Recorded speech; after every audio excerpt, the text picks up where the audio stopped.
பாஸ்கா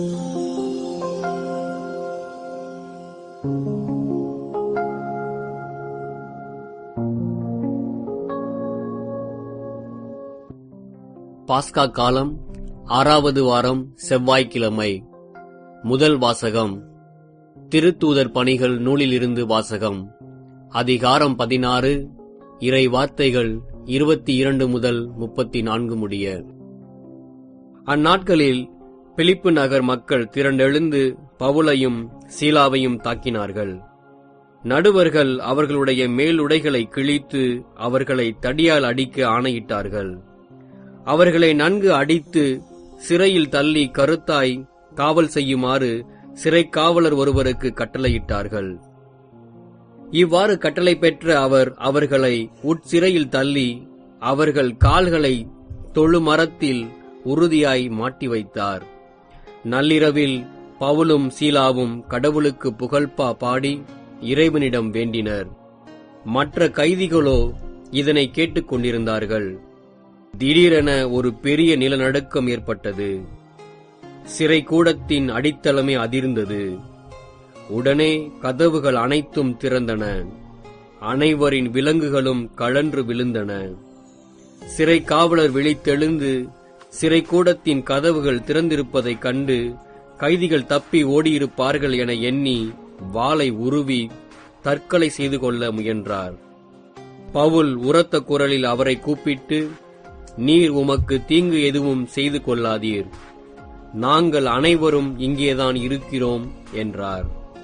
சிறை காவலர் உடனே ஒரு விளக்கை கொண்டு வரச் சொல்லி விரைந்தோடி வந்து நடுங்கியவாறே பவுல் சீலா ஆகியோரின் காலில் விழுந்தார். அவர்களை வெளியே அழைத்து வந்து, பெரியோரே, மீட்படைய நான் என்ன செய்ய வேண்டும் என்று கேட்டார். அதற்கு அவர்கள், ஆண்டவராகிய இயேசுவின் மேல் நம்பிக்கை கொள்ளும், அப்பொழுது நீரும் உம் வீட்டாரும் மீட்படைவீர்கள் என்றார்கள். பின்பு அவர்கள் ஆண்டவரின் வார்த்தையை அவருக்கு அவர் வீட்டில் இருந்தோர் அனைவருக்கும் அறிவித்தார்கள். அவ்விரவு நேரத்திலேயே அவர் அவர்களை கூட்டி சென்று அவர்களின் காயங்களை கழுவினார். பின்பு அவரும் அவரை சேர்ந்தவர்களும் திருமுழுக்கு பெற்றார்கள். அவர் அவர்களை தம் வீட்டுக்கு அழைத்து சென்று உணவு பரிமாறினார். கடவுள் மீது நம்பிக்கை கொண்டதால் தம் வீட்டார் அனைவரோடும் சேர்ந்து அவர் பேருவகை அடைந்தார். இது ஆண்டவர் வழங்கும் அருள்வாக்கு.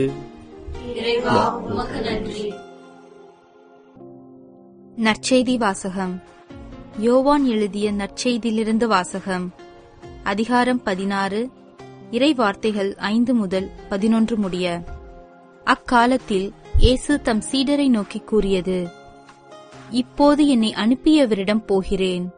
ஆனால் உங்களுள் எவரும் நீர் எங்கே போகிறீர் என்று என்னிடம் கேட்காமலேயே நான் சொன்னவற்றை குறித்து துயரத்தில் மூழ்கியுள்ளீர்கள். நான் உங்களிடம் சொல்வது உண்மையே. நான் போவதால் நீங்கள் பயனடைவீர்கள்.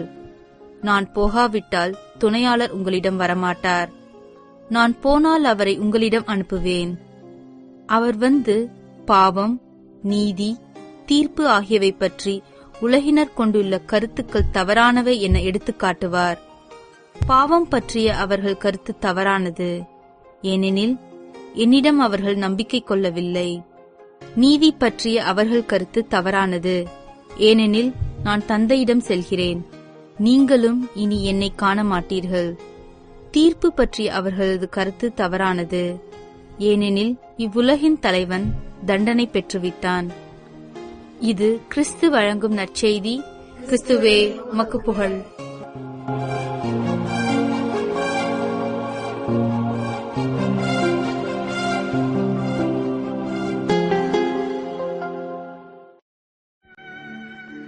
அன்புக்குரியவர்களே, முதலாம் திருப்பாடல் நற்பேறு பெற்றவர் மற்றும் பொல்லாதவர் என்ற 2 வகையான மனிதர்களை பற்றி பேசுகிறது. இருவருடைய தன்மைகளை விளக்குவதற்கு 2 அற்புதமான உவமைகளை அத்திருப்பாடல் தருகிறது. நற்பேறு பெற்றவர் நீரோடையோர் நடப்பட்ட மரம் போல் இருக்கிறார் என்றும், பொல்லாதவர் காற்று அடித்துச் செல்லப்படும் பதரை போல இருக்கிறார் என்றும் எடுத்துரைக்கிறது. நற்பேறு பெற்றவர், அவர் நீரோடையோர் நடப்பட்ட மரம் போல இருப்பார், பருவ காலத்தில் கனிதந்து என்றும் பசுமையாக இருக்கும் அம்மரத்திற்கு ஒப்பாவார் என்கின்றார் திருப்பாடல் ஆசிரியர். நீரோடையோரம் நடப்பட்ட மரம் என்பது பூமியில் நன்கு வேரூன்றி இருப்பது, வருடம் முழுவதும் தேவையான நீரை பெற்றுக்கொள்வது. எனவே எத்தகைய புயல் காற்றாலும் அது அதிகம் பாதிக்கப்படுவதில்லை. இன்றைய முதல் வாசகம் புனித பவுலும் சீலாவும் எவ்வாறு தலை சிறந்த நற்பேறு பெற்றவர்களாக விளங்கினார்கள் என்பதை எடுத்துரைக்கிறது. ஒரு பக்கம் அவர்கள் தங்களது நற்செய்தி அறிவிப்பின் பொருட்டு ஏராளமான துன்பங்களாகிய புயலை எதிர்கொள்ள வேண்டியிருந்தது. தங்களது நற்செய்தி அறிவிப்பின் பொருட்டு அவர்கள் தாக்கப்பட்டனர், தடியால் அடிக்கப்பட்டனர், சிறையில் தள்ளப்பட்டனர், தொழுமரத்தில் கட்டி வைக்கப்பட்டனர். ஆனால் இன்னொரு பக்கம் இறைவனில் ஆழ வேரூன்றியிருந்ததன் காரணமாக எதுவும் அவர்களது அகத்தை பாதித்ததாக தெரியவில்லை. எனவேதான் இப்படிப்பட்ட வேதனையான சூழ்நிலையின் மத்தியிலும் அவர்களால் கடவுளுக்கு புகழ்பா பாடிக்கொண்டிருந்தனர். துயரற்றோர் என தோன்றினாலும் நாங்கள் எப்போது மகிழ்ச்சியாக இருக்கிறோம் என்று புனித பவுல் தன்னையும் தன்னோடு இருந்தவர்களையும் பற்றி சொன்னது இங்கு நிரூபணமாவதை நாம் பார்க்கிறோம். 2 கொரிந்தியர் 6:10. இறைவனோடு உள்ள உறவில் வேரூன்றிய மனிதர்களது வாழ்வில் எத்தகைய பிரச்சனை புயல்கள் அடித்தாலும் இவர்கள் அவற்றால் பாதிக்கப்படுவதில்லை. வருடம் முழுவதும் மகிழ்ச்சி என்னும் பசுமையால் போர்த்தப்பட்டு நற்செயல்கள் என்னும் கனியை தரக்கூடியவர்களாக இருக்கின்றார்கள். இதற்கு மாறாக திருப்பாடல் ஆசிரியர் தீயவர்களை காற்று அடித்துச் செல்லும் பதருக்கு ஒப்பிடுகின்றார். பதர் காற்று அடிக்கும் திசையெல்லாம் பறந்து செல்லும் என்பது நாம் அனைவரும் அறிந்த ஒன்றே. இறைவனில் வேரூன்றாதவர்கள் பிரச்சனை புயல்கள் தங்களை அடித்துச் செல்லும் திசையெல்லாம் பயணிக்கின்றார்கள். பிரச்சனைகளால் இங்கும் அங்குமாக அலைக்கழிக்கப்படுகிறார்கள். உள்ளத்தில் அமைதி இல்லாமல் தத்தளிக்கின்றார்கள். இப்படிப்பட்டவர்கள் இயங்குகிற அமைதி புறச்சூழல் பிரச்சனை இல்லாமல் இருப்பதன் காரணமாக வரக்கூடிய அமைதி. புறச்சூழலில் பிரச்சனை இல்லை என்றால் நான் நிம்மதியாக இருப்பேன் என்று எண்ணி அப்படிப்பட்ட அமைதிக்காக இயங்குகின்ற நபர்கள் பல வேளைகளில் நம்மில் பலர் இறைவனில் வேரூன்றியிராமல் இருப்பதன் காரணமாக புறச்சூழலை சரிப்படுத்துவதன் மூலம் நம் வாழ்வை மகிழ்ச்சியான ஒன்றாக வைத்துக்கொள்ள முயற்சி செய்கிறோம். ஆனால் புறத்தில் துன்பமாகிய காற்றோ புயலோ இல்லாத நேரம் என்று எதுவும் இல்லை. துன்பமாகிய காற்று நம்மை பாதிக்கிறதா இல்லையா என்பது நாம் நீரோடையோரம் நடப்பட்ட மரமாக இருக்கிறோமா அல்லது பதராக இருக்கிறோமா என்பதை பொறுத்தது. இறைவனில் வேரூன்றி இருப்பவர்களுக்கு புறச்சூழல் எப்படிப்பட்டதாக இருந்தாலும் அது பிரச்சனை இல்லை. புறச்சூழல் அவர்களது மகிழ்ச்சியினுடைய தன்மையை பாதித்துவிட முடியாது. இதற்கு உதாரணமாகத்தான் புனித பவுல் இன்றைய முதல் வாசகத்தில் காட்டப்படுகின்றார். இறைவனில் வேரூன்றாத மனிதர்களுக்கு புறச்சூழலே எல்லா பிரச்சனைகளுக்குமான காரணமாக இருந்து விடுகிறது. ஜப்பானிலிருந்த புத்த மடாலயம் ஒன்று ஒரு ஜென் குரு தன் சீடர்களுக்கு உரையாற்றி கொண்டிருந்தார்.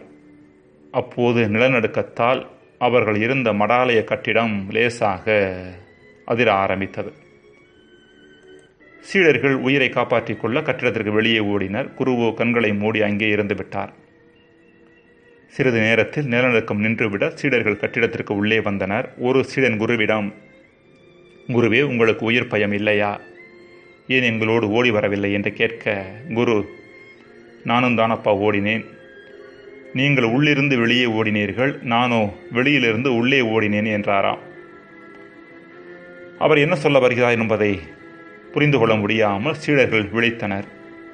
குரு தொடர்ந்தார், நீங்கள் மடாலயத்திற்கு உள்ளிருந்து வெளியே ஓடினீர்கள்.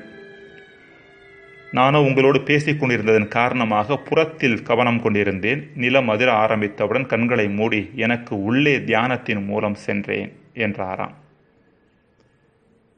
தியானம், ஜெபம் இவற்றின் வழியாக தங்களுக்குள்ளே சென்று கடவுளோடு உள்ள உறவில் ஆளப்பட்டு அவர்கள் வேரூன்றி இருக்கின்ற மனிதர்களுக்கு உயிர் பயம் உட்பட வேறு எந்த பயமும் அவர்களது வாழ்வில் இருக்கப் போவதில்லை. ஜெபம். இறைவா, உம்மில் எமது வாழ்வின் வேரை ஆழ பாய்ச்சுகின்ற போது புறத்தே நாங்கள் உயர்வதையும் வளர்வதையும் எதுவும் தடுக்க முடியாது என்ற உண்மையை நாங்கள் உணர வரம் தாரும். ஆமேன்.